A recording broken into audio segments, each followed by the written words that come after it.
Chapter 1. Introduction. Why Nautical has Changed the World. The history of mankind is hardly imaginable without seafaring. From the first primitive rafts with which humans carefully crossed rivers or coastal waters, to the highly complex ocean liners and modern navigation systems of the 21st century, nautical science has had a significant impact on the development of civilization. It was not only a means of transportation, but also a driving force for trade, cultural exchange, warfare, and the discovery of new worlds. Nautical, at its core, means the art and science of navigation. These include the mastery of navigation, the use of winds, currents, and stars, the development of ship types, and the technical innovations that made it possible to overcome ever greater distances. While other areas of technology often remained local, nautical science was global from the beginning. Every advance in one part of the world had the potential to change the entire known world. The importance of seafaring for humanity is evident in several dimensions. Economical. Without seafaring, trade over long distances would have been impossible. Salt, spices, metals, grain, or textiles could only be transported efficiently by water. Even in ancient times, ships connected ports on the Mediterranean, the Indian Ocean, and East Asia. Cultural. The ships carried not only goods, but also ideas, religions, and languages. The spread of Buddhism in Asia, Islam across the Indian Ocean, or Christianity by missionaries would not have been conceivable without nautical knowledge.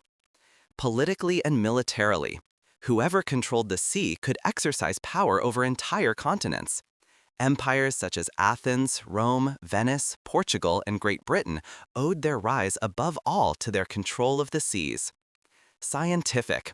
Nautical science forced man to study nature more closely. Wind directions, star constellations, tides, and currents were analyzed and systematized. Many advances in astronomy, mathematics, and geography arose from the need to make seafaring safer and more efficient.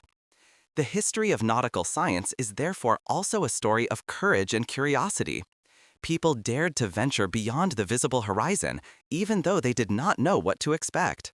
This quest for discovery, for the what's behind it, made nautical science one of the most important driving forces of progress. At the same time, it is a story of dangers and tragedies. Storms, shipwrecks, pirates, or navigational errors claimed countless lives. Each generation of sailors paid for their increase in knowledge with high sacrifices. But it is precisely these risks that make nautical science a fascinating mirror of human resilience and perseverance.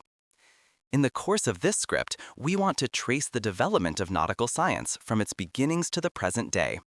We will see how primitive boats evolved into powerful sailing ships, how simple star maps were replaced by precise instruments such as the astrolabe, and finally modern GPS systems.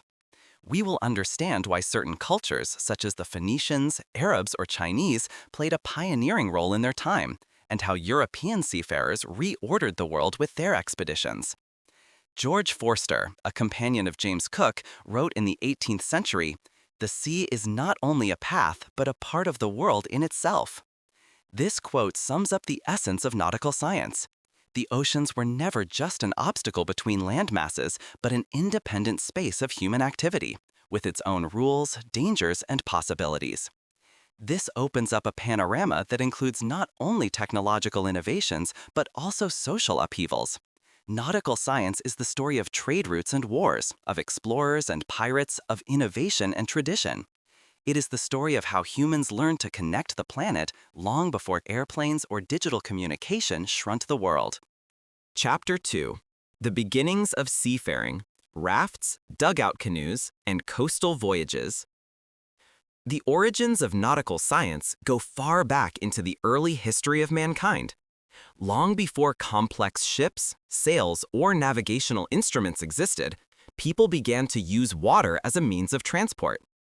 Rivers, lakes, and seas were natural barriers, but also opportunities. They provided food, access to new habitats, and connections to other communities. The path that mankind traveled on water began simply, but it formed the basis for everything that followed. The first forms of watercraft are believed to have emerged tens of thousands of years ago. Archaeological finds and ethnological comparisons show that early humans used simple materials, tree trunks, branches, reeds, or animal skins. They could be used to build rafts that made it possible to cross rivers or sail coastal waters. Although such rafts could only carry small loads, they opened up the possibility for people to open up fish-rich areas or to overcome small distances between islands. The next important step was the dugout canoe, a hollowed-out tree trunk that was already a much more stable and maneuverable vehicle. By hollowing it out with fire or tools, a boat was created that was not only suitable for short trips, but also for longer distances. Dugout canoes have been detected worldwide, from Europe to Africa to the islands of the Pacific. Some of them were large enough to carry up to 20 people. The importance of these early boats cannot be underestimated. With them, the first settlement movements over water became possible. This is particularly impressive in the Pacific. Around 40,000 years ago, people reached Australia, which can only have been possible with primitive boats or rafts. Later, about 6,000 years ago, Austronesian peoples colonized large parts of the Pacific and Indian Oceans, from Madagascar to Polynesia. Their boats were often simple outrigger canoes, which nevertheless possessed astonishing seaworthiness. Early traces of seafaring can also be found in the Mediterranean region. Finds in the Cyclades and Crete prove that people reached islands that were not within sight of the mainland as early as 8,000 years ago. This requires conscious coastal and island navigation, in which the seafarers orient themselves on stars, currents, or the flight of birds. The technology developed step by step. Rafts became reed boats, such as those used in the Nile Valley or Mesopotamia. These were light, maneuverable, and relatively easy to produce. On the Tigris, Euphrates, and Nile, reed boats sailed not only as a means of transport, but also as fishing boats. Some have even been covered with animal skins to make them more waterproof. At the same time, the first sails developed. It was probably the Egyptians who began to use rectangular sails on their riverboats around 3500 BC. At first, they only served to use the wind when it was favorable. It was not yet possible to sail against the wind. But this innovation alone radically changed the possibilities of seafaring. Ships no longer had to be moved exclusively with rudder power.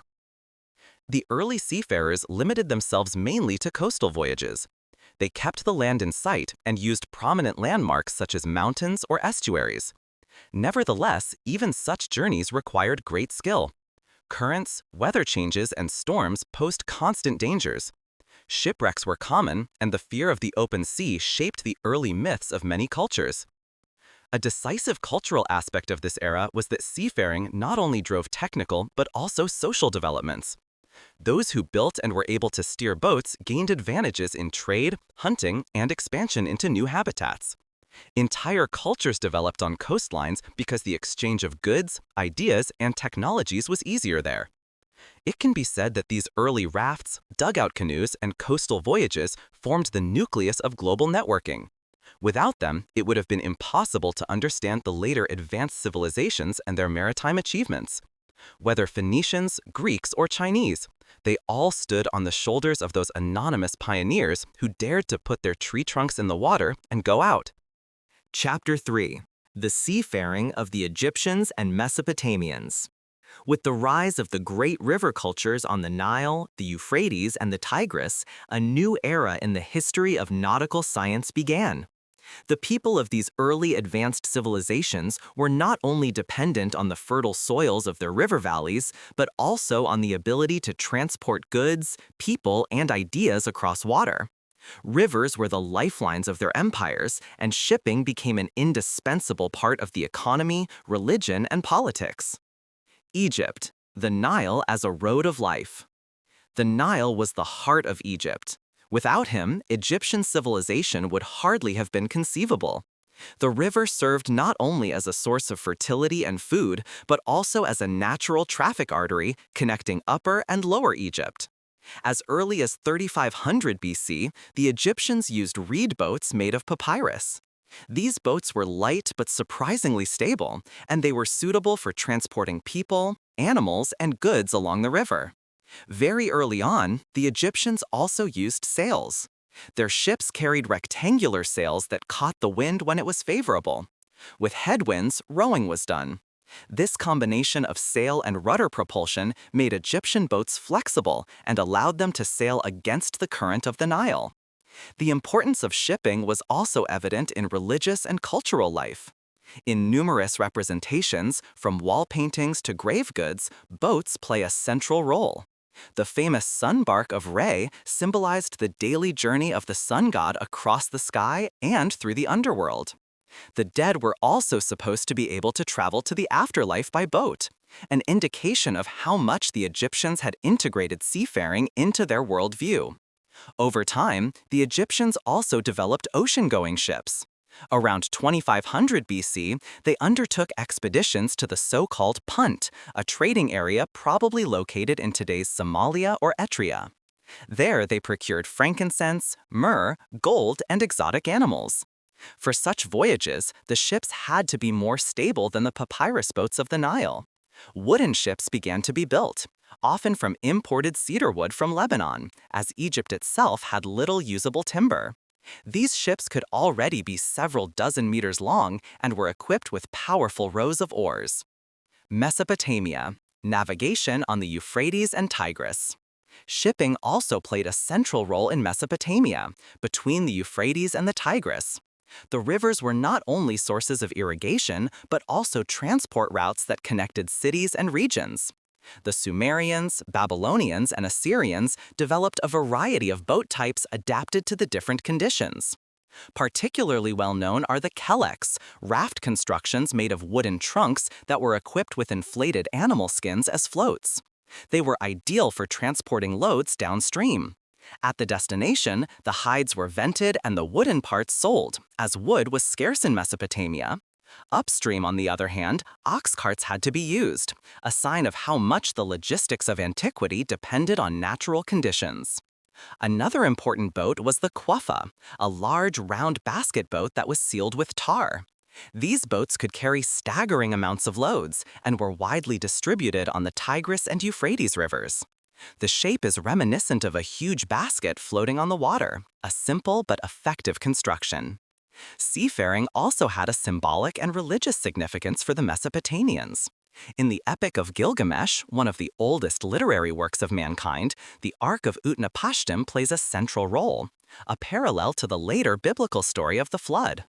This motif shows that the idea of ships and journeys over water was deeply anchored in cultural consciousness. Significance for trade and expansion. In both Egypt and Mesopotamia, shipping was inextricably linked to trade. Grain, metals, precious stones, and luxury goods were transported via rivers and coastal routes. The Egyptians in particular maintained trade relations with the Eastern Mediterranean, with Byblos and Ugarit, where they received wood and other resources. The Mesopotamians, in turn, traded with the Persian Gulf and the Indus Valley, indicating an astonishing range of their nautical abilities. In this way, the Egyptians and Mesopotamians laid the foundations for the further development of nautics. They proved that rivers could not only be natural boundaries, but also connecting paths, and that with courage, ingenuity, and organization, seas could also be crossed. Chapter 4. Phoenician Pioneers, Lords of the Mediterranean.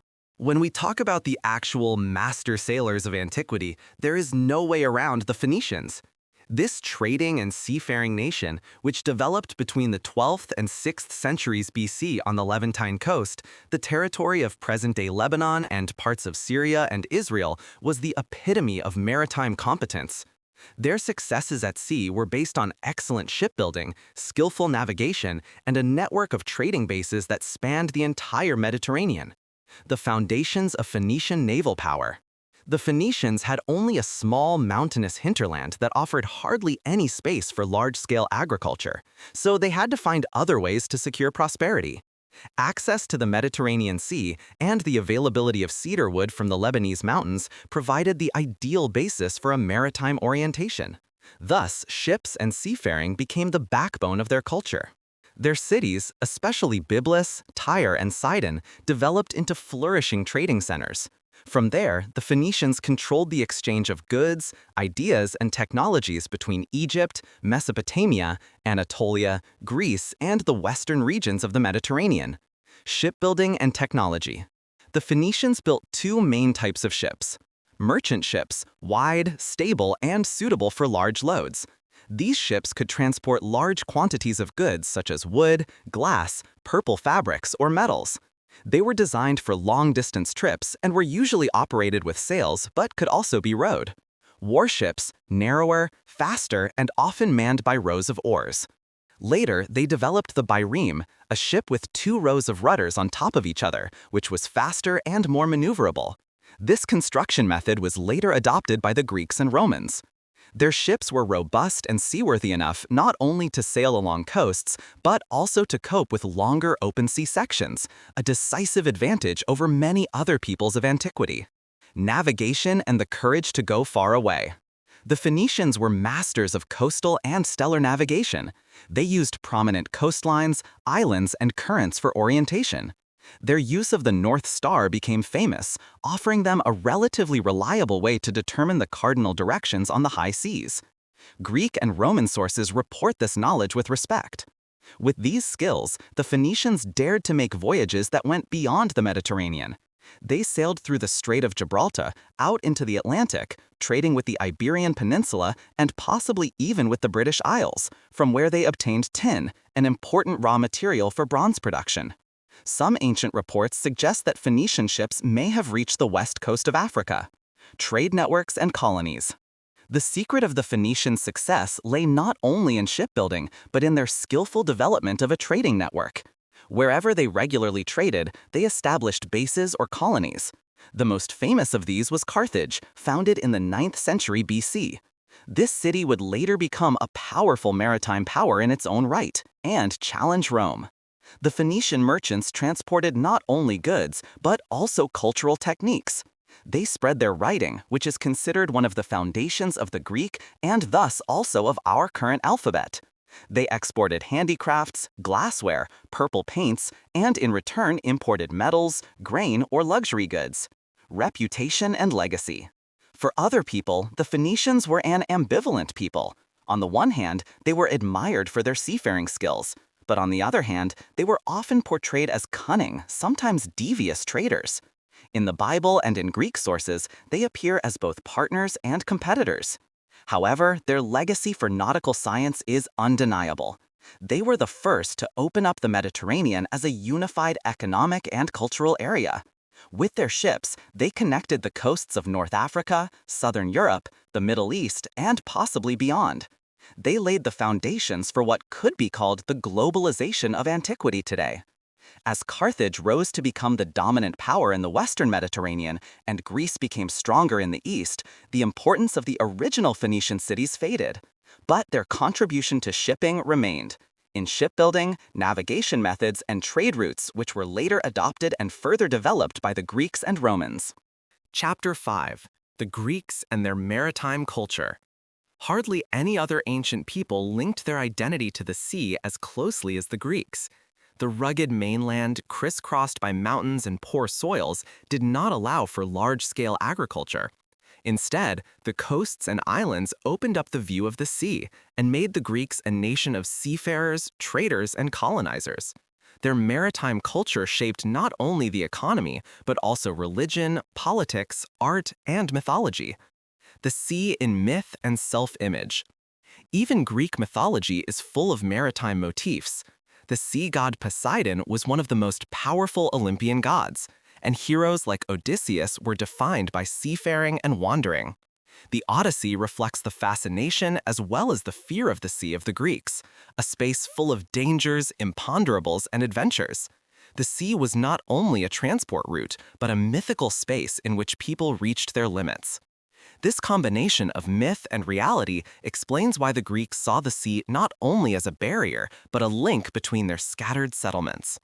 Shipbuilding and nautical skills.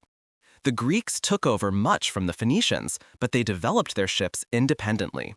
Their warships, the triremes, became particularly famous. These sleek, fast ships had 3 rows of rudders arranged on top of each other and were equipped with a bronze ram spur on the bow. They made Athens the dominant maritime power in the Mediterranean in the 5th century BC. In addition to warships, the Greeks also used merchant ships with wider hulls and sails. These were used to transport wine, olive oil, ceramics, and metal goods, the export goods of the Greek world. In return, they imported grain from the Black Sea region, wood from Macedonia, and luxury goods from the east. Navigation took place mainly along the coasts. Greeks used landmarks, stars, and experience. For longer voyages, for example into the Black Sea, they had to overcome open sections of sea, which required courage and skill. Colonization and expansion. Greek seafaring was closely linked to colonization. From the 8th century BC, the Greeks began to establish settlements in all parts of the Mediterranean and on the Black Sea. Cities such as Massalia, today's Marseille, Byzantion, later Constantinople, or Syracuse in Sicily emerged as colonies. There were several reasons for this colonization: scarce land in the motherland, a growing population, and the desire for new trade opportunities. The ships made it possible for Greeks to build settlements in distant regions, which nevertheless remained culturally and religiously closely connected to their homeland. This created a network of Greek cities scattered across the Mediterranean, but connected by language, religion, and trade. Athens as a naval power. Probably the most important maritime power in the Greek world was Athens. In the 5th century BC, after the Persian Wars, Athens systematically expanded its fleet. The triremes of the Athenians were the backbone of the Attic League, an alliance of Greek cities that was initially directed against Persia, but soon turned into an instrument of power of Athens. Athens' naval power enabled not only military security, but also economic prosperity. With the income from the seabund, the city financed its cultural heyday, including the construction of the Parthenon. The close connection between seafaring, politics, and culture is particularly evident here. Competition and conflicts. But Athens' dominance also led to conflicts. Other Greek cities, such as Sparta, distrusted the Attic naval power. The Peloponnesian War, 431 to 404 BC, was largely a struggle for control of the sea. The defeat of Athens meant the end of its domination, but the importance of the fleets remained.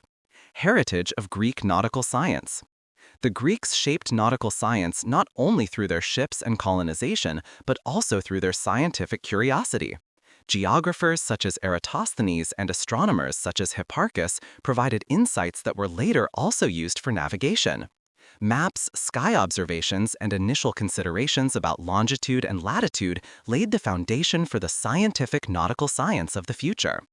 In summary, the Greeks associated the sea with their self-image in a unique way. For them, it was the stage of myths, a source of prosperity, an arena for political power struggles, and the impetus for scientific findings. Their maritime culture made a decisive contribution to shaping the Mediterranean into a cultural and economic area that would have an impact for a long time. Chapter 6. Rome and the Organization of Maritime Organization. For a long time, the Romans were not considered born seafarers. Unlike the Greeks or Phoenicians, their origin was an inland people who concentrated primarily on agriculture and land wars. But as Rome began to grow beyond Italy, it quickly realized that control of the Mediterranean was the key to political and economic power. Roman seafaring developed out of this realization, less romantic and adventurous than that of the Greeks, but highly organized, efficient, and military. The first steps at sea. At the beginning of the Republic, Rome had hardly any fleet worth mentioning. It was not until the First Punic War, 264 to 241 BC, against Carthage that it became clear that Rome had no chance without a strong naval power. Carthage, the Phoenician daughter city, was the dominant maritime power of the Western Mediterranean at that time. Their ships, their experience, and their colonies made them almost invincible. Rome reacted pragmatically. In a short time, it built a large fleet based on the model of Carthaginian ships. According to legend, a captured Carthaginian ship served as a model. But instead of copying Carthaginian seamanship, the Romans relied on their strength in land warfare. They developed the corvus, a kind of boarding bridge with hooks that was lowered onto enemy ships. In doing so, they transformed naval battles into a kind of land combat on a shaky ground, an ingenious adaptation to their strengths. From struggle to control. After the victory over Carthage in the First Punic War, the way was clear. Rome became a maritime power. In the following centuries, it systematically expanded its fleet. The aim was not only to protect the coasts, but above all to control the trade routes. In the 2nd century BC, the Mediterranean Sea was called Mare Nostrum, our sea, by the Romans. This expression illustrates the self-image. The Mediterranean was no longer a common area, but an internal sea of the Roman Empire. Trade and supply. The Roman organization of seafaring was closely linked to the supply of the population. Rome itself was particularly dependent on grain imports. Without regular grain deliveries from Sicily, North Africa, and Egypt, the city of millions would not have been viable. Accordingly, Rome secured these routes with a military presence. Entire fleets were stationed to protect the grain ships.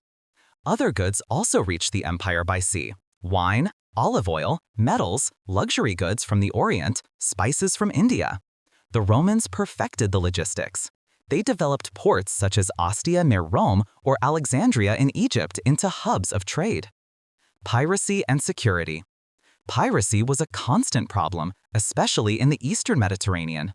Pirates from Cilicia threatened trade in the 1st century BC to such an extent that Rome finally had to intervene militarily. In 67 BC, Pompeius Magnus was commissioned to solve the pirate problem. Within a few months, he organized the sea into sectors, stationed fleets, and brought the pirates under control. A prime example of Roman organization and efficiency. Ships and technology. The Romans used both warships, such as the quinquereme with 5 rows of oars per side, and merchant ships. Merchant ships were wide, deep, and usually sailed with a large square sail. They could carry several hundred tons of cargo and were thus significantly more powerful than many ships of the Greeks. Roman nautical science relied less on innovation than on standardization. Ships were built in large numbers according to uniform plans, ports were organized according to logical patterns, and fleets were deployed according to functional aspects. Religion and symbolism. Seafaring also had a religious dimension for the Romans. Neptune, the Roman god of the sea, was worshipped, and sacrificial acts before voyages were common. But overall, the Roman attitude to the sea was more sober than that of the Greeks. For them, it was first and foremost a means to an end, a traffic area that had to be dominated. The legacy of Roman nautical science.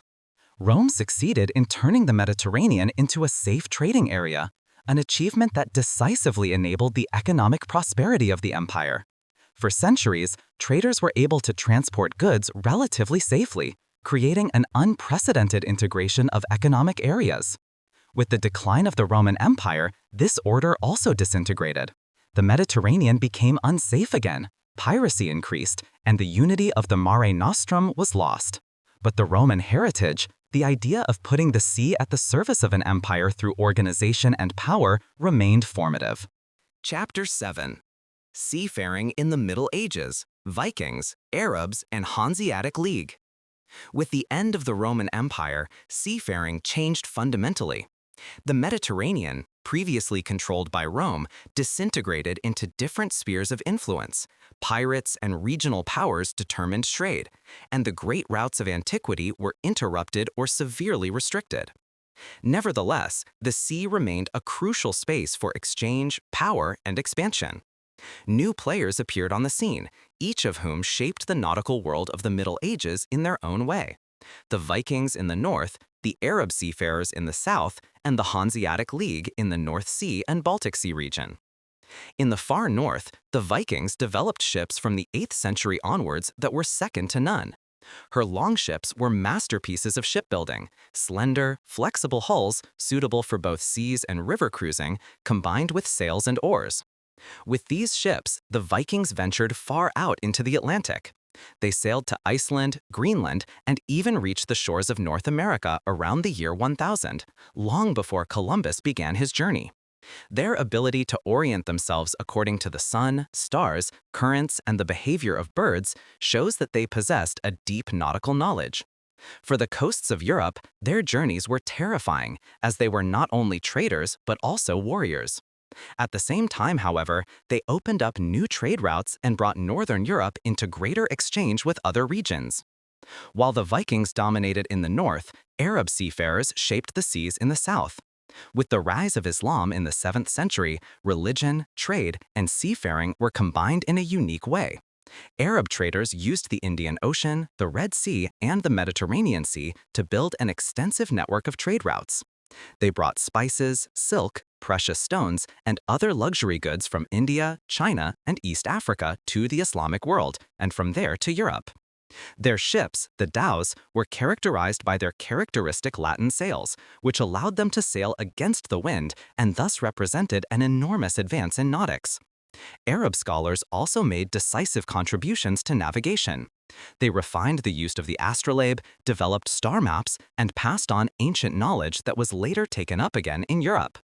In Northern Europe, the Hanseatic League developed in the late Middle Ages, an alliance of merchants in later cities that dominated trade between the North Sea and the Baltic Sea. With their robust cogs, wide merchant ships with large sails, they created a secure basis for transporting goods between cities such as Lübeck, Hamburg, Gdansk, or Bergen. The Hanseatic League organized not only trade, but also the protection of shipping. Pirates, such as the Victual brothers, threatened their routes, but the Hanseatic people were able to secure their interests through joint military action. The influence of the Hanseatic League was so great that it became one of the most important political and economic factors in Northern Europe in the 14th and 15th centuries. The Middle Ages were by no means a dark time for nautics, but an epoch in which new players and techniques emerged. Vikings, Arabs, and Hanseatic Jews each shaped their own spaces and contributed to the further development of seafaring. Although the great super-regional routes of antiquity had disintegrated, new networks were formed, creating the basis for the later global expansion of the modern era. Chapter 8. Chinese Nautical, From Junks to Zheng He. The history of nautical science would be incomplete without looking to China. While Europe developed its maritime skills in the Middle Ages with Viking voyages, Arab trade, and Hanseatic fleets, the Chinese in the Far East created a seafaring tradition that was ahead of its time in many respects. Early on, they combined technical innovations with organizational strength, thus reaching a level that would not catch up with Europe until centuries later. In ancient times, Chinese sailors sailed on rivers and coastal waters, but in the early Middle Ages, they developed the characteristic junks, those large, stable ships with several masts and rectangular sails, reinforced by bamboo struts. This design made the sails not only resistant, but also flexibly adjustable, which gave the ships a high level of maneuverability. In addition, junks had watertight bulkheads in the hull, an innovation that was not introduced in the West until centuries later. They offered safety and stability, even if parts of the ship leaked. Another crucial element of Chinese nautical science was the use of the compass. As early as the 11th century, Chinese sailors used magnetic needles for navigation, initially in a simple form as floating needles, later as permanently installed instruments. The magnetic compass fundamentally changed seafaring as it enabled reliable orientation even under cloudy skies or in unknown waters. This invention was one of China's greatest contributions to global nautics. In addition to technical innovations, the Chinese were also major organizers of maritime ventures. This is particularly evident in the early 15th century under the Ming Dynasty, when Admiral Zheng He set sail with gigantic fleets to secure China's influence on the seas. Between 1405 and 1433, Zheng He undertook 7 expeditions, which took him as far as Southeast Asia, India, Arabia, and the coasts of East Africa. His fleet included hundreds of ships, including huge treasure ships that are said to have been over 100 meters long, far surpassing any European ship of the time. They transported precious goods, gifts, and diplomats to establish trade relations and demonstrate China's power. Zheng He's travels were characterized less by conquest than by trade, diplomacy, and a demonstration of power. China showed that it was able to dominate the seas and maintain contacts over enormous distances. But after the death of Emperor Yongle, who had supported these expeditions, politics changed. The fleets were mothballed, the ships destroyed, and China turned inward. The reasons for this were the immense costs, the threats at the land borders, and a conservative bureaucracy that was skeptical about trade at sea. Despite this retreat, the legacy of Chinese nautical science remained. Technical innovations such as compasses, bulkhead construction, and sailing technology gradually spread to the West, whether through Arab traders or via the Silk Road. These inventions formed one of the foundations for the later European Age of Discovery. Chinese nautical science in the Middle Ages was thus an example of the possibilities and limits of maritime power. It showed how technological superiority and political organization could lead to unprecedented achievements, but also how a conscious political decision could push a maritime culture into the background. While Europe was only beginning to conquer the seas, China had already proven that it was possible to cross the oceans on a scale that remained unsurpassed for centuries. Chapter 9: The Age of Discoveries, Portuguese and Spanish. With the late Middle Ages and the beginning of the modern era, an epoch began that was to change the face of the world forever, the so-called Age of Discoveries. It was a time when the technical, scientific, and economic foundations of nautical science in Europe reached a new quality, and in which people began to understand the entire Earth as a contiguous space for the first time on a large scale. At the forefront of this development were two countries located on the outermost edge of Europe, Portugal and Spain. The starting position was clear. For centuries, Europe had benefited from trade routes that connected the Orient with the Mediterranean. Spices, silk, and precious stones reached Venice or Genoa via caravan routes and Arab traders. But with the rise of the Ottoman Empire in the 15th century, these routes became more expensive and unsafe. The European powers were looking for a direct sea route to India and East Asia in order to bypass intermediary trade and bring riches directly to their shores. Portugal was the first to systematically develop its nautical skills. Under the leadership of Henry the Navigator, a prince who encouraged the development of navigation, the first centers for nautical training, cartography, and shipbuilding were established in the Algarve in the 15th century. The Portuguese used the compass, improved maps, and developed the caravel, a type of ship that was particularly maneuverable and seaworthy. With these ships, they ventured south step by step along the African coast. The expeditions first took them to the Canary Islands, Madeira, and the Azores, which they settled and used as stopovers. Soon they reached West Africa, where they traded gold, ivory, and slaves. In time, they reached the Cape Good Hope, circumnavigated it, and thus opened the direct sea route to India. Vasco da Gama actually reached the port of Calicut in 1498 and returned with valuable spices. Portugal had thus risen to become the world's leading trading power, at least for a time. While Portugal conquered the way east, Spain turned west. The Genoese navigator Christopher Columbus convinced the Spanish kings, Isabella and Ferdinand, that India could also be reached by sailing west. In 1492, he set sail and reached the Caribbean after weeks of sailing. Even though he had not discovered India, but a completely new continent, this trip marked the beginning of European expansion into America. Spain and Portugal divided the world in a way that was characteristic of this era. In 1494, the Treaty of Tordesillas, mediated by the Pope, stipulated that the world was divided into a Portuguese and a Spanish hemisphere. Portugal received the rights to Africa, India, and later Brazil, Spain the rights to America. The consequences of these discoveries were enormous. New continents were opened up. Huge quantities of silver and gold were brought from America to Spain. Spices and goods were imported from Portugal to Portugal. But the expansion also had a dark side. The transatlantic slave trade began. Indigenous cultures in America were subjugated and destroyed, and the balance of the world shifted permanently in favor of Europe. From a nautical point of view, this period was a triumph of technology and organization. The caravels and later the larger naus and galleons made long crossings possible. Navigation with compass, astrolabe, and improved maps provided security. At the same time, the Europeans developed the first systematic nautical charts that opened up the Atlantic and later the Pacific. With their discoveries, Portugal and Spain laid the foundation for the global expansion that other powers such as England, France, and the Netherlands soon took up. But they were the pioneers who had the courage to leave the familiar shores behind and sail out into the open oceans with all the risks and dangers that entailed. Chapter 10. The Great Ocean Crossings, Columbus, Vasco da Gama, Magellan. The real greatness of the Age of Discovery was evident not only in the careful development of coastlines or the establishment of trading bases, but above all in the great ocean crossings, which put the courage, knowledge, and technical skills of the seafarers to the hardest test. It was the voyages of men such as Christopher Columbus, Vasco da Gama, and Ferdinand Magellan that changed the image of the world and definitively proved that the oceans were not insurmountable barriers, but paths that connected continents.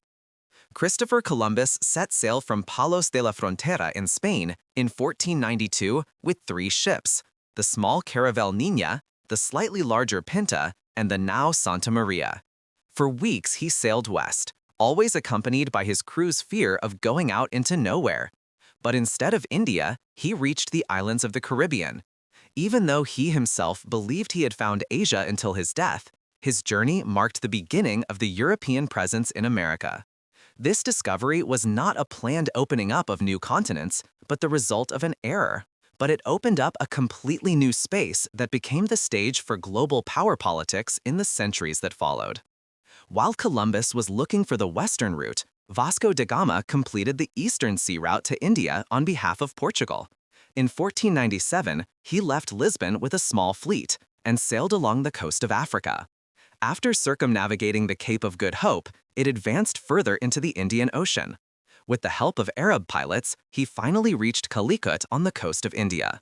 This voyage proved that India could be reached not only by land but also by sea, and it gave Portugal access to the spices that promised immense wealth in Europe. The path was dangerous, the conditions harsh, but Vasco da Gama's journey was a triumph of endurance and nauticalism. Even more significant in symbolic terms was the expedition of Ferdinand Magellan. He, a Portuguese in the service of the Spanish crown, set out in 1519 with 5 ships to open up the West as a route to the Spice Islands. Magellan crossed the Atlantic, sailed along the South American coast, and discovered the Strait of Magellan, named after him, which connects the Atlantic with the Pacific. This passage was dangerous, full of storms and currents, but it took the expedition into an ocean so calm that it was named the Pacific. Crossing this ocean was an ordeal. Hunger, scurvy, and exhaustion took a heavy toll. Eventually, Magellan reached the Philippines, where he was killed in a battle with locals in 1521. But his expedition continued under Juan Sebastian Elcano and completed the first circumnavigation of the Earth in 1522. Only one ship, the Victoria, returned to Spain, with 18 of the original 270 men on board. But this ship brought the final proof. The Earth was round, and the oceans could connect it completely. These great ocean crossings were milestones in human history. They showed that the world did not disintegrate into closed spaces, but that the seas connected the continents. From a nautical point of view, they were feats based on a combination of experience, courage, and the technical achievements of their time. The improved ships, the compass, the astrolabe, and the growing knowledge of currents and winds.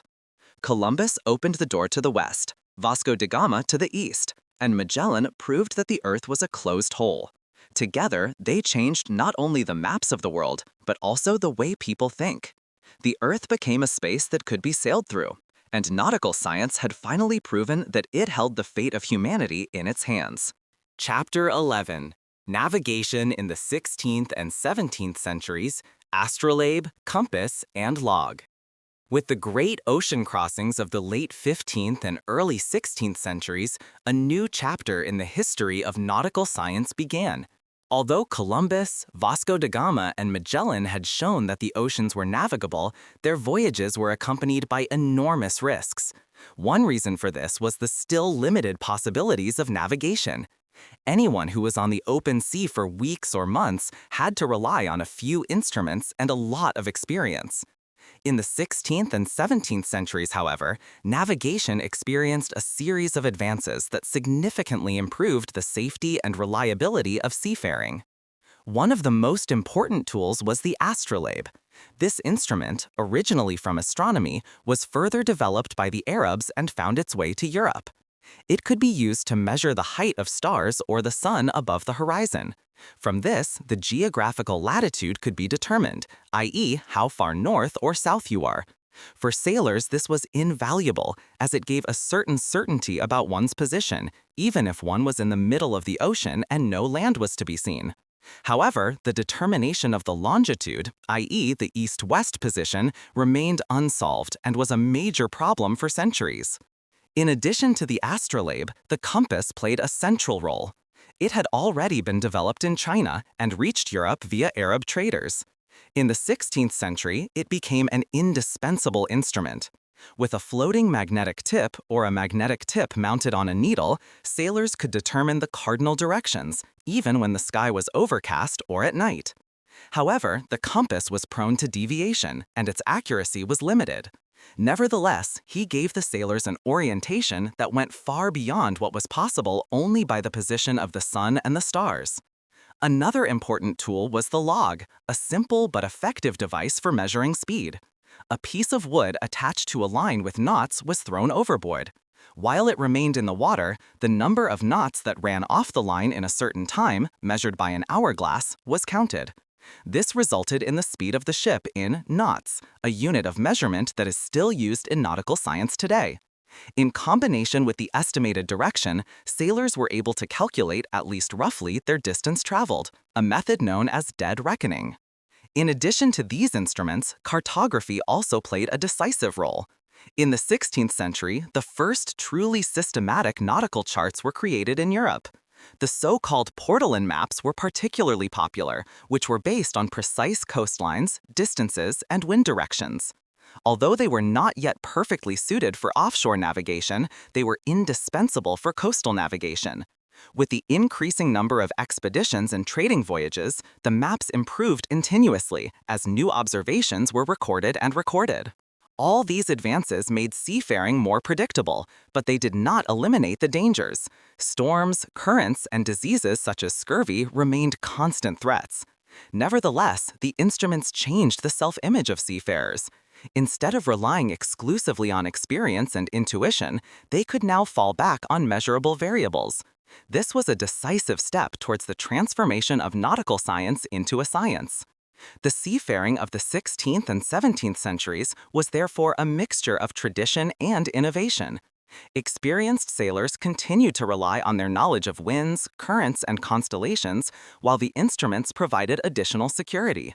The combination of both aspects made it possible for the European powers to continue their expansion across the oceans. Spain and Portugal used their fleets to build an empire, while England and the Netherlands soon joined the competition. Without advances in navigation, this global competition would hardly have been conceivable. This epoch thus marked a decisive phase in the history of nautical science. From a craft that was strongly based on intuition, a discipline developed that was increasingly oriented towards scientific methods. The combination of astrolabe, compass, log, and improved maps made the world's oceans a more predictable space and prepared the ground for the next great phase of seafaring, in which control of the oceans would become the key to world power. Chapter 12. The role of the Dutch and English in sea dominion. In the 17th century, the center of maritime power shifted from the Iberian kingdoms to two new rivals, the Netherlands and England. While Spain and Portugal were busy preserving their overseas empires, the Protestant powers in the north rose to become dominant players on the world's oceans. Their successes were based on economic dynamism, technical innovations in shipbuilding, and a deliberate policy of naval supremacy. The Netherlands were initially the pioneers. Despite their small size and the constant threat of the sea, they developed an impressive seafaring culture. The Dutch built robust, efficient ships such as the Vloot, which was specially designed for trade. With a shallow draft, large loading capacity, and cost-saving operation, it enabled the Dutch to transport goods cheaper and in larger quantities than their competitors. This technical masterpiece made the Netherlands the leading trading power in Europe. At the same time, the Dutch founded the East India Company in 1602, the world's first large joint stock company. It was given a monopoly on trade with Asia and organized expeditions, colonies, and trading bases from South Africa to India and Indonesia. Their ships brought spices, silk, and tea to Europe, making Amsterdam one of the richest trading centers in the world. The Dutch were also active in the Atlantic and the Caribbean, often in direct competition with Spain and Portugal. England was inspired by these successes and began to systematically expand its own maritime power. As early as the late 16th century, the English fleet under Queen Elizabeth I had proven that it could hold its own against great opponents. The victory over the Spanish Armada in 1588 was a turning point that put England on the path to maritime power. In the 17th century, the kingdom intensified its trading activities and also founded an East India Company, which became a rival to Dutch society. The competition between the two powers led to a series of naval wars. The Anglo-Dutch wars in the 17th century were marked by massive naval battles, which showed that control of the sea was no longer just a matter of trade, but also of military strength. Both sides relied on ever larger and better armed ships designed not only for transport but also for combat. The importance of sea supremacy was also determined by the global context. Those who controlled the sea routes controlled the flow of riches, spices, silver, and colonial goods. England and the Netherlands understood this and invested accordingly in fleet construction, port facilities, and the training of seafarers. Seafaring thus became a central part of its national identity. While the Netherlands experienced its heyday in the 17th century, the balance of power began to shift in the 18th century. England had more resources, a larger population, and a stronger political organization that allowed it to maintain a superior fleet in the long term. The Royal Navy became the most powerful naval power in the world and laid the foundation for the British Empire. The role of the Dutch and English in maritime supremacy in the 17th century shows how much nautical science was linked to economic and political development. Their rivalry drove innovation in shipbuilding and navigation, their naval wars decided access to the world's riches, and their trading companies created the first beginnings of global economic interdependence. In the end, England emerged victorious from the competition between these two powers, paving the way for maritime supremacy that would last for centuries. Chapter 13: Piracy and Privateering, Nautical in the Shadows.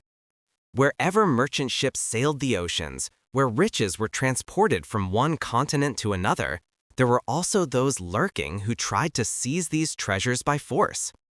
Piracy has been a constant companion of seafaring since the earliest days of nautics, but in the 16th and 17th centuries, it reached a new dimension in the Atlantic and Caribbean. With the expansion of the European powers, the long and dangerous sea routes, and the inadequate protective measures, a space emerged in which pirates and so-called buccaneers wreaked havoc, and thus wrote their own chapter in the history of nautics. Pirates were mostly independent seafarers who attacked merchant ships, plundered ports, or terrorized entire coastal strips on their own. Their motivation was simple: wealth and survival, in a world in which many men had no other perspective than hard service at sea. But the line between piracy and state policy was not always clear. Many European powers used buccaneers, private sailors equipped with a letter of capture, as a kind of outsourced navy. These so-called privateers were given permission to attack enemy ships in the name of their crown and to keep their booty as long as a part went to the treasury. The English buccaneers in the service of Elizabeth I were particularly notorious. Men like Francis Drake were cursed as pirates by the Spaniards, but celebrated as heroes in England. Drake not only sailed around the world, but also raided Spanish treasure fleets and brought huge amounts of gold and silver to London. For the Spaniards, such attacks were a constant threat because their ships transported the riches from America to Europe and were therefore tempting targets. In the Caribbean, piracy developed into a real phenomenon. The Spanish capitals, such as Havana or Cartagena, were fed by huge quantities of silver coming from Peru and Mexico. To secure this wealth, Spain organized large convoys, the so-called fleets, which were escorted by warships. Nevertheless, pirates repeatedly succeeded in attacking individual ships or even entire fleets. The Caribbean became synonymous with pirate adventures. Names such as Henry Morgan, Blackbeard, or Calico Jack went down in legend. They hid on islands, used fast ships, the sloops, and attacked with surprising severity. Some of them were temporarily tolerated by governments as long as they were directed against the common enemies. Others were mercilessly persecuted. Piracy was also widespread in the Indian Ocean and along the African coasts. The so-called barbaresque corsairs from North Africa not only attacked merchant ships in the Mediterranean, but also abducted entire coastal villages in southern Europe and sold the people into slavery. Powers such as Spain, France, and later even the United States had to pay tribute or undertake expensive military operations to counter this threat. From a nautical point of view, pirates were often excellent seafarers. Their existence depended on being faster, more agile, and more skillful than their opponents. They knew the currents, the coastlines, and the wind conditions better than many regular captains. Their ships were usually smaller than the large merchant ships, but faster and easier to maneuver. They had an advantage in close combat, as they relied on boarding maneuvers and cared less about the charge than about victory. Piracy was not only a product of crime, but also a reflection of the geopolitical tensions of its time. Where states could or did not want to adequately protect their sea routes, pirates and buccaneers filled the power vacuum. They contributed to the fact that the European powers were forced to expand their fleets, secure their trade routes, and rethink their colonial policies. So piracy remained a kind of dark side of nautics, at the same time feared and romanticized by some. In reality, it meant violence, insecurity, and suffering, but paradoxically, it also contributed to the professionalization of seafaring. Without the threat of pirates, many protective measures, convoy systems, and fleet organizations would have developed more slowly. The pirates were thus part of the game, uninvited but formative actors in the maritime world of the 16th and 17th centuries. Chapter 14: The Scientific Revolution and Nautical Science. In the 17th century, a movement began in Europe that is now called the Scientific Revolution. New methods of observation, measurement, and thinking fundamentally changed the understanding of nature and technology. The nautical industry was not unaffected by this development either. It was not only a beneficiary, but also a driver of the new sciences, because hardly any other field was as dependent on precise knowledge as the art of steering a ship across the oceans. A central problem of seafaring was still the determination of the length, i.e., the exact east-west position. While the latitude could be determined relatively reliably with the help of the sun or stars, the longitude remained a mystery. An error of just a few degrees could mean that a ship was off course for hundreds of kilometers. This often led to shipwrecks or missing important ports. The search for a solution to this problem occupied generations of scientists and seafarers. The scientific revolution brought forth new approaches. Astronomers such as Galileo Galilei proposed methods based on the observation of Jupiter's moons. By comparing their positions, it should be possible to determine the exact time and calculate the length from it. In practice, however, this was difficult to implement on swaying ships. Nevertheless, such experiments showed how closely astronomy and nautical science were linked. Mathematics also played a growing role. Trigonometric calculations have been refined for navigation, tables have been created, and methods have been developed to systematically evaluate celestial observations. The combination of theory and practice became increasingly important. Seafarers not only had to be experienced practitioners, but increasingly also able to handle numbers and instruments. At the same time, the nautical instruments improved. The astrolabe was further developed, and new devices such as the Jacob's staff were added. They made it easier to determine the height of the sun. This was followed later by the quadrant and finally the sextant, which became the standard equipment of every sailor from the 18th century onwards. These instruments became more and more precise because the scientists of the time deepened their understanding of optics, geometry, and mechanics. The scientific revolution also had an impact on cartography. Maps were increasingly built on systematic observations and mathematical calculations. Projections such as the Mercator projection, which had been developed in the middle of the 16th century, became even more widespread due to the new way of thinking. It allowed courses to be displayed as straight lines and made navigation much easier, even if it involved geographical distortions. The connections between science and seafaring were reciprocal. Expeditions served not only to explore new trade routes, but also to collect scientific data. Observations of stars, weather, currents, and coasts were systematically recorded and passed on to scholars. Seafaring became a mobile laboratory that formed the basis for many scientific findings.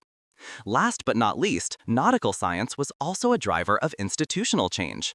States such as England, France, and the Netherlands founded special observatories and scientific academies dedicated to solving nautical problems. The famous Royal Observatory in Greenwich was founded in 1675 to improve astronomical observations for navigation. Here, practical needs were combined with scientific progress in an exemplary way. The scientific revolution was thus not an abstract movement of philosophers and scholars, but had a concrete impact on the practice of seafaring. It made the sea more predictable, reduced risks, and opened up new opportunities. At the same time, it shows the special role of nautics. It was both a field of application and a driver for the new sciences. Without the challenges of seafaring, some progress in astronomy, mathematics, and physics might have come later or not at all. In this era, nautical science was finally elevated from the realm of mere empirical knowledge to the rank of a science, a development that was to decisively shape the further course of maritime history. Chapter 15, 18th Century, from James Cook to the longitude question. The 18th century was an era in which seafaring was systematized and at the same time romanticized in a way that had never been seen before. It was the century of great expeditions, but also the century in which the last great mysteries of navigation were solved. Advances in technology and science combined with the urge for knowledge, and figures like James Cook became symbols of the time. One of the most pressing problems that plagued seafarers for centuries was the determination of longitude. While the latitude could be determined relatively reliably by sky observations, the exact east-west position remained a mystery. A mistaken length could have catastrophic consequences, ships running into reefs, missing ports, or stranding in unknown areas. European powers therefore offered high prize money to find a solution. The answer did not come in the form of astronomical calculations, as many scholars had expected, but in the form of a mechanical miracle, the marine chronometer. In the course of his life, the English watchmaker John Harrison developed a series of watches that kept time with incredible precision even on the high seas. With the exact time, a navigator could calculate the difference to the local time and determine the longitude from it. Harrison's chronometer revolutionized nautics. Although he initially met with resistance from institutions that favored more astronomical solutions, in the end the practice prevailed. Parallel to these technical advances, seafaring experienced perhaps its most glamorous phase of research voyages. James Cook, a simple son from a humble background, rose through the ranks of the Royal Navy and led 3 major expeditions that permanently changed the map of the world. He explored the coasts of Australia and New Zealand, mapped the Pacific with an accuracy that was still valid decades later, and proved that the southern continent, Terra Australis, of which many scholars dreamed, did not exist in the form they had hoped for. Cook was not only an outstanding sailor and cartographer, but also an organizer. His travels combined scientific research with imperial interests. Botanists such as Joseph Banks collected plants, doctors observed diseases such as scurvy, and astronomers took the opportunity to study celestial phenomena such as the transit of Venus. The ships thus became floating laboratories that carried the spirit of the Enlightenment to the oceans. Other nations also followed suit. French and Spanish expeditions explored the South Seas, Russian seafarers advanced as far as the North Pacific, and everywhere the urge for knowledge was combined with the struggle for colonies and trade routes. The sea was no longer just an arena for trade or conquest, but also a stage for science. From a nautical point of view, the 18th century was a time of great precision. Maps became more and more precise, ports were measured in detail, currents and winds were systematically recorded. The Royal Navy, but also other fleets, introduced strict training for officers who had to learn mathematical and astronomical skills in addition to practical knowledge. Seafaring became more professional to such an extent that it became a highly complex science.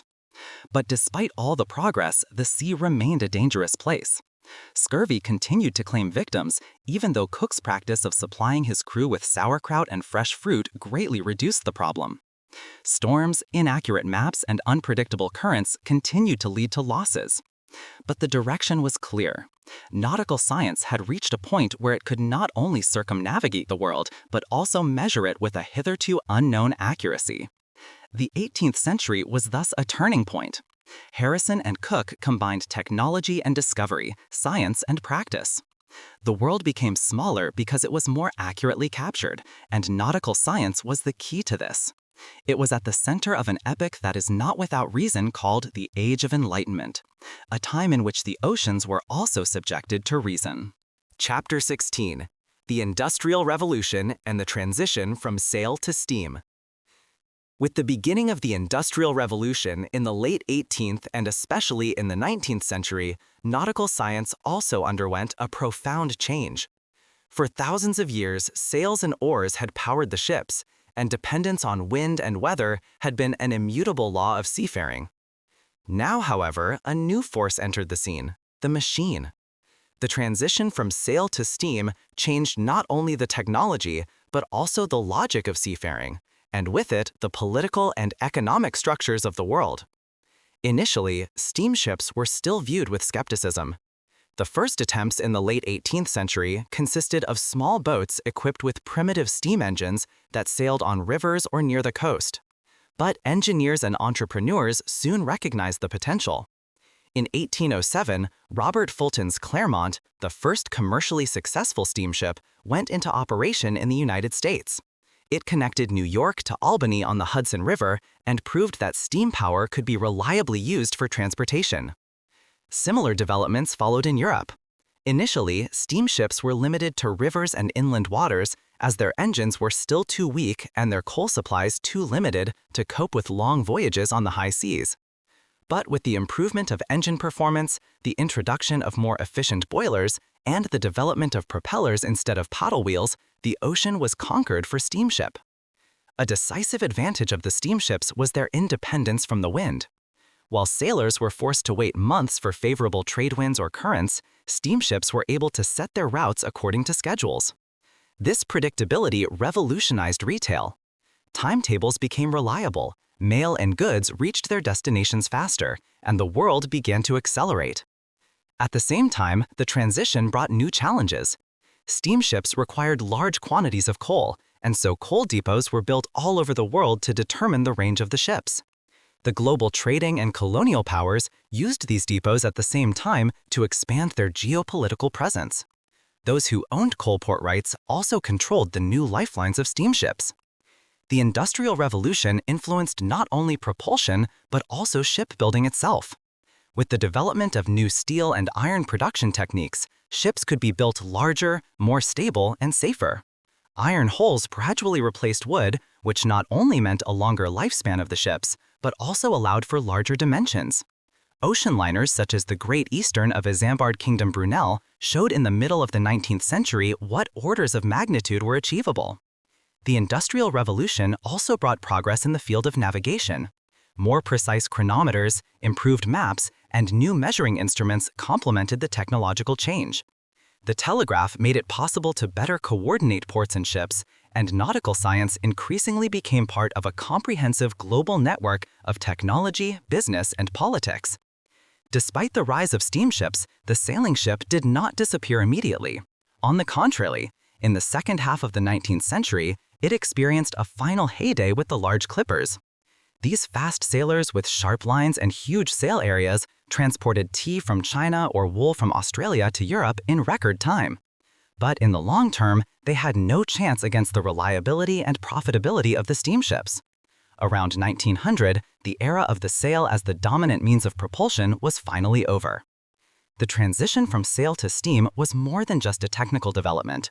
It changed people's relationship with the sea. Where previously wind and the forces of nature determined the rhythm, the machine now took the place of nature as a symbol of human control. Nautical science was industrialized, and with it began modernity on the oceans. Chapter 17: The 19th Century. The 19th Century, Trade Routes, Colonial Powers, and Marines. The 19th century was a century of expansion, industrialization, and global networking. On the world's oceans, this change was reflected in a new phase of nautics. Steamships, iron hulls, and improved navigation methods made seafaring more reliable than ever before, and at the same time, the sea became more than ever the stage for geopolitical rivalries. Trade routes, colonial empires, and powerful war fleets determined the maritime order. The new trade routes of the century were closely linked to industrialization. European countries needed raw materials from all parts of the world: cotton from India and America, rubber from Southeast Asia, copper and tin from Africa, coal and oil from new production areas. At the same time, they were looking for markets for their industrial products. These flows of goods made it necessary to tightly network the oceans. Steamships operated on regular schedules, and liner shipping companies such as the British Cunard Line or the German Hapag developed into global giants. The expansion of the Suez Canal in 1869 was a symbol of this new era.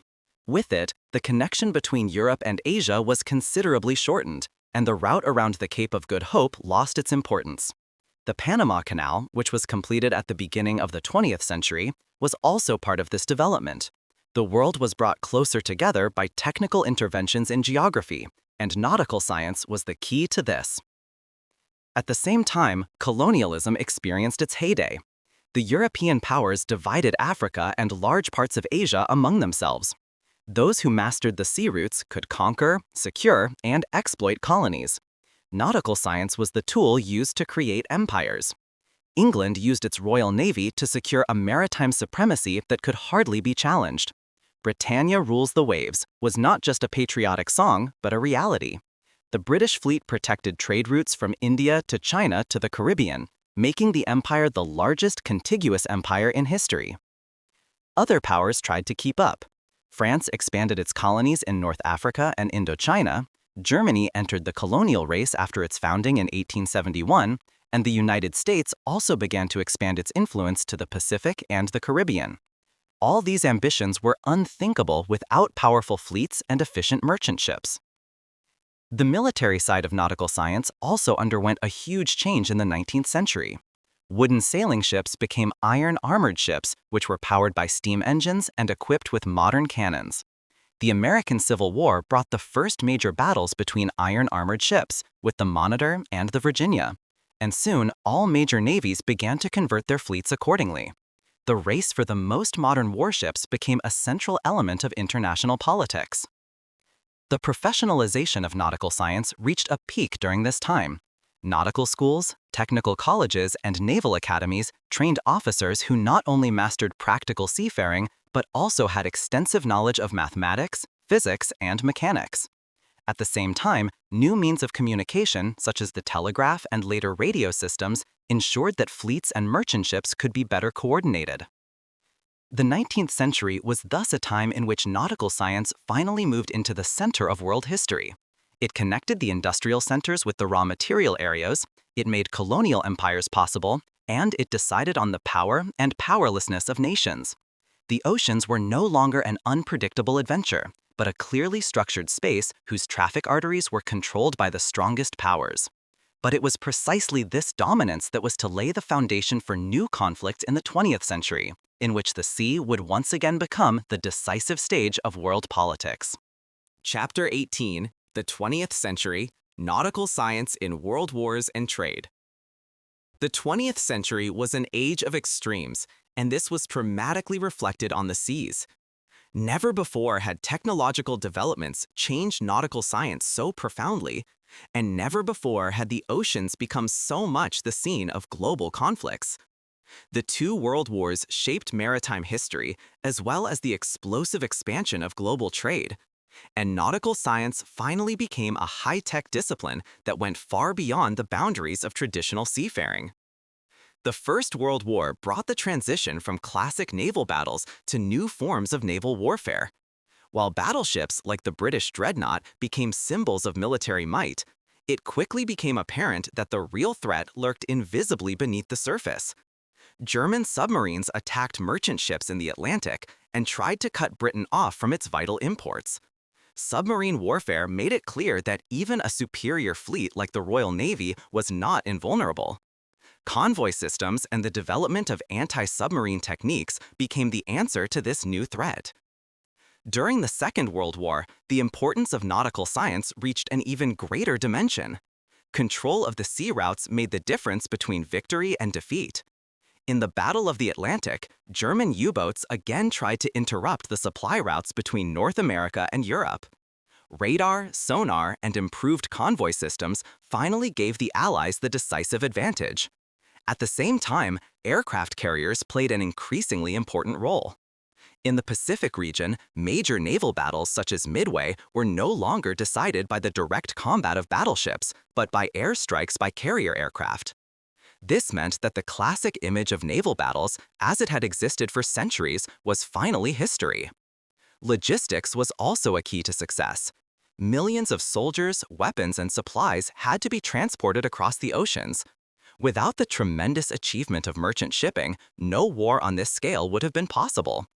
Nautical science thus became an integral part of modern warfare, in which technology, organization, and speed were crucial. But the 20th century was not only marked by wars, but also by an unprecedented expansion of global trade.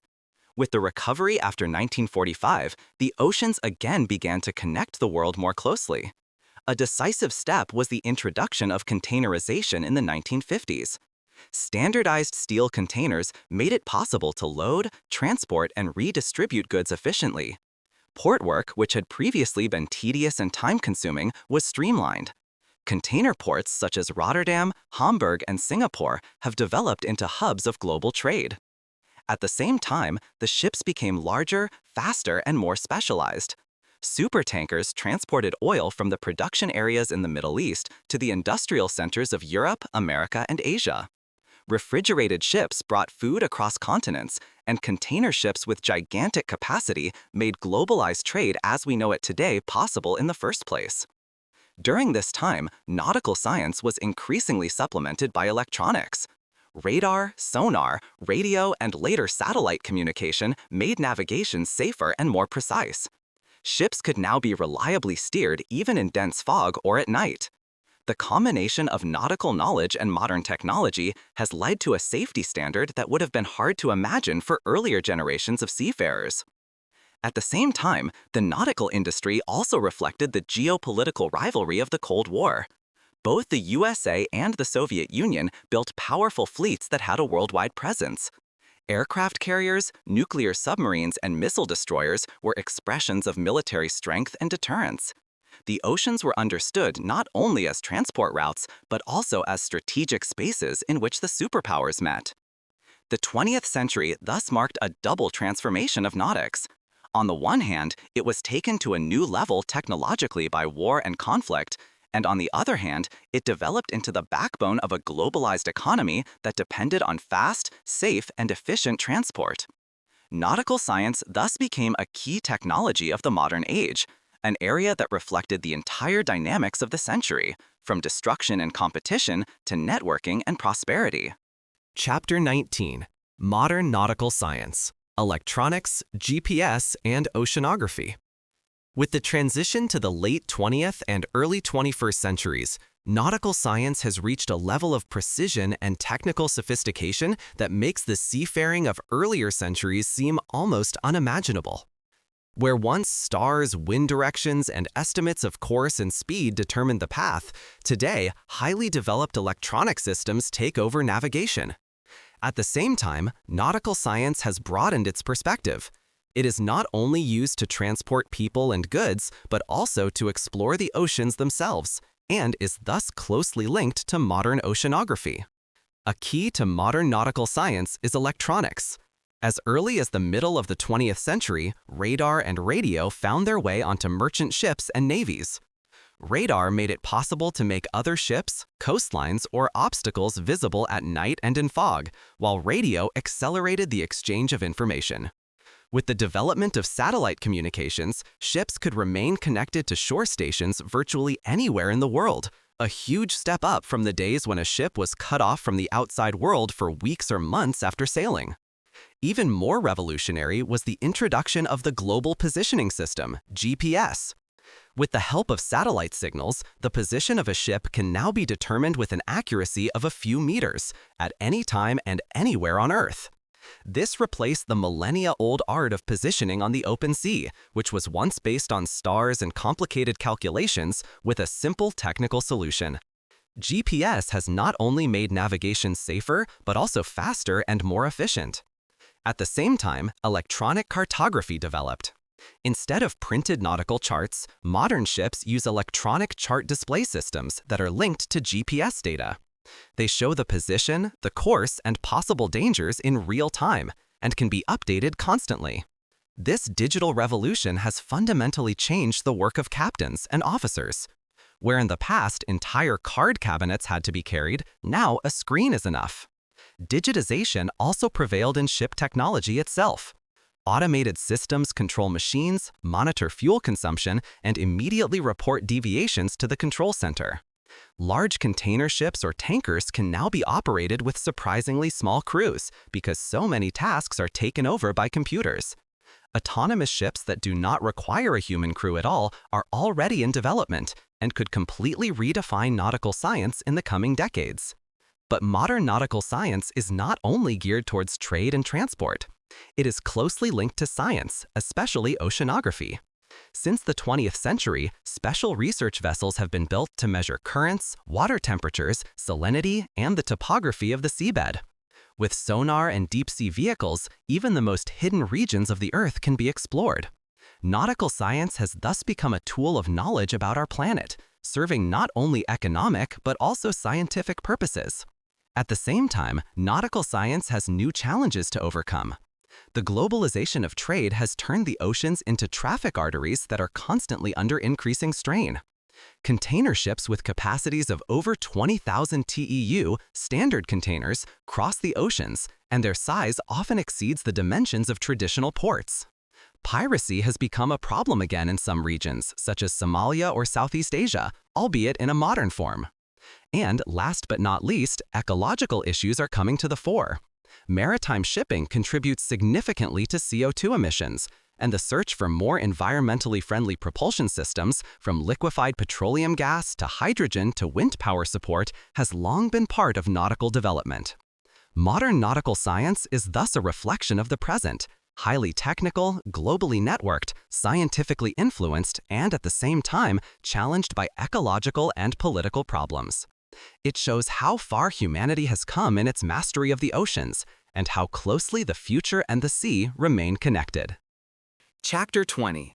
Conclusion and Outlook. The Future of Nautical Science. The history of nautical science is a story of humanity itself, a chronicle of its courage, curiosity, and ability to overcome technical challenges. From the first rafts and dugout canoes with which people carefully navigated rivers and coasts, to the gigantic container ships and highly specialized research vessels of our time, there is a wide arc that shows how closely the fate of civilization was linked to the sea. Each chapter of this development has been marked by innovation, adaptation, and the constant struggle with the forces of nature. For the early cultures, the sea was initially a threat, an unpredictable element that was only entered with fear. But it was soon recognized that it was also a path that connected peoples, continents, and worlds. The Egyptians, Phoenicians, and Greeks took the first big steps. Rome used the sea to organize its empire, and the Vikings ventured far out into unknown regions. These early performances laid the foundation for everything that followed. With the Arab seafarers, the Chinese, and finally the European explorers, the world opened up in ever larger dimensions. The compass, the astrolabe, and finally the chronometers were technical answers to age-old questions. Where are we, and where is our path leading us? Each new invention made the sea a little more predictable, and each new voyage added another piece of mosaic to the map of the world. The age of discovery, carried by Portugal and Spain, led humanity into a phase of global interconnectedness, which was soon continued by England, the Netherlands, and France. But it was not only trade and diplomacy that defined history, but also conflict, piracy, and the quest for domination. Nautical science has always been a field of power, and control of the sea routes decided the wealth of entire nations. With the Industrial Revolution, a break occurred. The sail, a symbol of seafaring for thousands of years, was replaced by steam and later replaced by diesel and turbine drives. Iron and steel gave ships an unprecedented size, and transport across the oceans became more predictable and faster. The world shrank, trade routes became the basis of global power politics, and colonial empires consolidated their influence. Finally, the 20th century brought nautical science into the modern age. Submarines, aircraft carriers, containers, and GPS transformed seafaring into a highly complex system that was of great military and economic importance at the same time. The oceans became the strategic space of world politics and the backbone of world trade. Without the maritime infrastructure that today moves millions of containers every year, globalization would be unthinkable. But while humanity has learned to dominate the sea, it has also created new dependencies. The environmental impacts of shipping, the threat of climate change, rising sea levels, and the overexploitation of resources pose challenges to the nautical industry that were unknown in earlier times. New technologies, from hydrogen propulsion to high-performance wingsail support and autonomous ships, will shape the seafaring of the future. Nautics will be greener, smarter, and probably even more connected. The sea remains the great connecting element of the Earth. It was never a barrier, but always a bridge. The history of nautical science shows that humanity was strongest when it had the courage to enter this bridge, when it went out to trade, explore, conquer, or simply understand. The future will continue this tradition, with new means, new technologies, and new goals, but with the same fascination for the infinity of the ocean. Thus, the long journey through the history of nautical science does not end with an end, but with an open horizon. Because just as the seafarers of past centuries knew that new worlds could be waiting behind the next wave, we also know today that the future of nautical science still has many chapters in store, chapters that are much more important.